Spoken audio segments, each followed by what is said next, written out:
Bonsoir à toutes et à tous, donc chronique numéro 113. Alors dans cette chronique, qui sera un petit peu légère comme la situation, bien que dans cette légèreté il y a une certaine gravité, que je prends au sérieux bien entendu, et dont la situation dans laquelle nous vivons aujourd'hui est à prendre bien entendu au conditionnel, puisque personne ne peut prévoir ce qui peut arriver. Et cela, je parle bien entendu de la situation que nous rencontrons aujourd'hui avec la révolte spontanée des Gilets jaunes.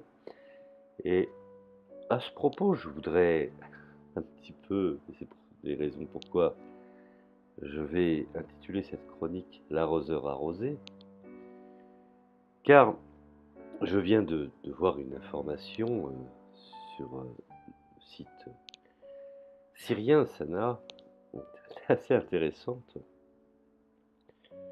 où effectivement Bachar al-Assad, excusez-moi ce ton un peu sarcastique et ma façon de rigoler, et Bachar al-Assad affirme avoir la preuve que le président Macron a utilisé des armes chimiques contre sa population. Alors, vous voyez comme on vit une époque épatante et formidable. Et effectivement, si on prend l'utilisation de gaz lacrymogène est interdite dans un cadre d'un conflit armé, eh ben nous sommes dans une situation où c'est l'arroseur arrosé. Alors il est bon ton de prendre des sanctions à l'égard du gouvernement du Bachar al-Assad, qui à mon sens est quand même le gouvernement, je dirais, le plus stable, et dont la plupart des minorités, à commencer par la minorité chrétienne, l'ont soutenu contre toutes les forces en présence, Jabhat al-Nusra, al-Shams, Daesh et consorts. Et bien entendu, toutes ces chancelleries occidentales qui n'ont eu de cesse que de vouloir l'abattre, parce que en finalité il est responsable, puisque ordonnateur et maître d'œuvre de la répression contre les manifestants. Alors effectivement, aujourd'hui c'est l'arroseur arrosé. Alors, ce qui m'amuse dans l'histoire, c'est qu'en définitive, si on commence à faire ce que j'appelle de la synthétisation cohérente dans le domaine de l'analyse politique pour tous, eh ben, ma foi, pardon, et qu'on doit appliquer les règles des droits de l'homme pour tous, eh ben, finalement ce gouvernement n'est pas non plus en reste de reproches. Alors je me pose la question, si on renversait la situation et qu'aujourd'hui, des pays du BRICS par exemple se permettraient de financer des troupes aux frontières avec bien entendu différents moyens militaires et ouais, tendance à armer les patriotes et tous ceux qui veulent se battre contre un gouvernement qui aujourd'hui fait fi des revendications de la plupart des individus sur le terrain. Alors je me pose la question si effectivement, à un moment donné, une ordonnance instituant des mesures à l'encontre de la France serait mise en place et tout serait fait pour déstabiliser, ma foi, le gouvernement français. Quelle en serait sa réaction? Et c'est une des raisons pourquoi je me pose cette question qui est complètement, je dirais, irrationnelle, hypothétique et peu réaliste. Mais je considère que effectivement, même si on n'est pas d'accord, la tournure de la situation qu'elle se met en place, je dirais les bévues, bavures de part et d'autre, mais on peut considérer que la beauté, la légitimité de ce mouvement, les Gilets jaunes, ne pourront qu'éclater si le calme et l'union fraternelle transpirent dans leurs actions. Et la France peut se rebâtir, et son peuple est le mieux placé pour y parvenir. Nous avons encore des forces vives de la nation. Et c'est le relèvement de la France à visage humain contre la France des gestionnaires. Et je n'ai eu de cesse de dire que, effectivement, il faut des leaders, il faut des individus qui représentent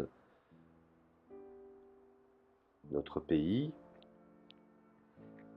et qui puissent représenter de la France profonde contre la France, je dirais, centralisée, de la France unie, patriotique et sociale, contre le mépris et l'arrogance de ceux qui se croient être des élites. Et restons calmes, soyons au service les uns les autres et ne quittons jamais des yeux que nous avons un intérêt commun qui est, je dirais, l'intérêt de notre pays. Alors, je voulais faire une petite chronique comme ça au passage rapidement, car je trouve quand même énorme, hein, je ne trouve pas les mots tellement que la chose est atypique. Emmanuel Macron se retrouve dans une situation de Assad. Donc que va-t-il faire? Va-t-il envoyer l'armée?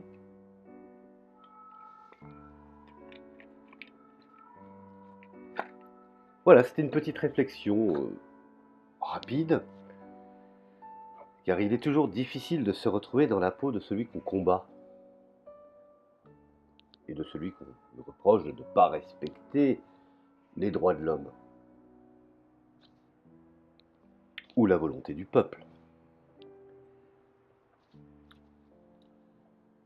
Bien qu'attention, j'ai toujours eu un soutien à l'égard de Bachar al-Assad, pour des questions de légitimité premièrement, et ensuite de responsabilité, de gouvernance à l'égard de l'ensemble des Syriens, car je ne suis pas partisan d'une guerre civile. Les choses ne vont pas, les choses, pour moi, vont toujours en direction d'un pays qui change par des réformes et non pas par une guerre civile. Alors je me pose la question si effectivement certains pays, certaines chancelleries se permettraient de mettre à disposition de mouvements révolutionnaires, si on peut qualifier ces mouvements de cette nature. On mettrait des millions pour que ces gens deviennent des agents de subversion jusqu'à la déstabilisation de l'État et la dislocation de notre pays. Comme, bien entendu, a pu le vivre l'État syrien.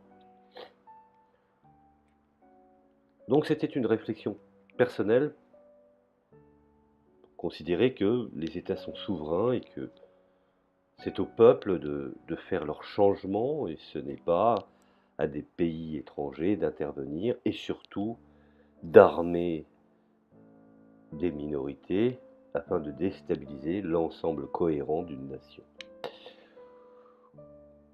En tant que patriote, je considère que cela est inacceptable et aujourd'hui, à ma foi, c'est une des raisons pourquoi j'ai intitulé cet audio « L'arroseur arrosé ». C'est magnifique. C'en est formidable de vivre une telle situation, une telle actualité. Voilà, merci, c'était un point de réflexion et je vous dis à la prochaine chronique.